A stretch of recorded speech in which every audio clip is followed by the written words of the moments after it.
How are you, Mr. Thompson? I'm doing well. How about yourself? I'm doing fine. I wanted to speak with you about the corrective instruction action plan that you turned in.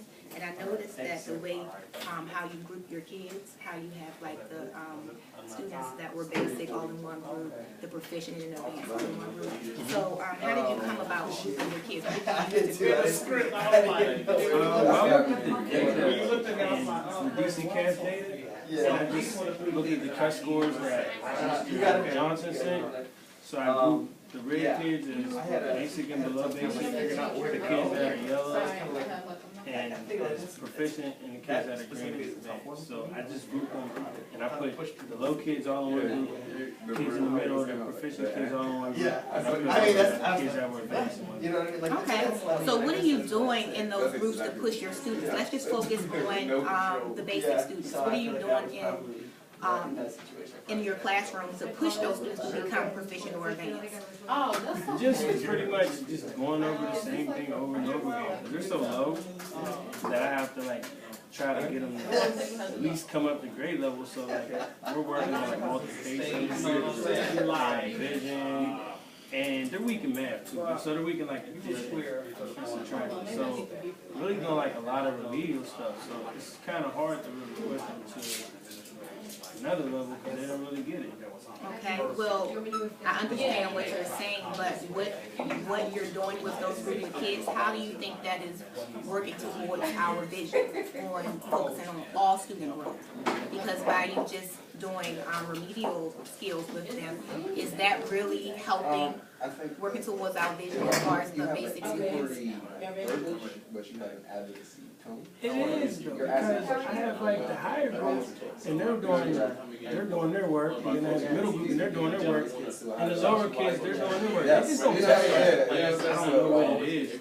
They know it, in class we're teaching it, it's very easy. The tests don't really show that they get it. So what kind of testing strategies are you giving the students in your class to help them as far as testing? Because you know, a lot of times the students that are low performing, they have different accommodations, different things that they need as far as to help them. So what type of, are you giving them their accommodations and everything to help them as far as testing? I have like manipulatives that I put on the middle of the table, and I give them all extended time to take the test. And that's pretty much it. That's pretty much it. So if you were to put yourself in those students' shoes, and they would see that, okay, I'm in this group, and we're really doing this minimum stuff over and over again, and then it's the other groups in the class that's doing more enrichment, how do you think that would make the students feel, and how do you think that's affecting our overall goal? Do you think it's affecting in a positive way or a negative way? As far as just keeping that group of kids where they are and more pushing the other students higher? Well, honestly, I don't know. I guess I have them in the group because we said in the vision that we wanted to promote student efficacy, and this is how I think that the kids are like really seeing what they're doing and working, and like it's building up their self-esteem. So not only are my higher kids, my proficient kids feeling good about themselves, and my middle kids feeling good about themselves, my lower kids are feeling good about themselves too. So like I thought it was. I agree. I would say that it is working towards having the students feel good about themselves, but in addition to that, we want to increase their academic performance. So I was just thinking of some other strategies you can do as far as just grouping them individually.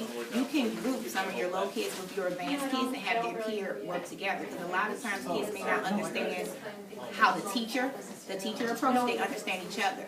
So other groups you can do, you can have an advanced student with a basic student, and they can help push them as well.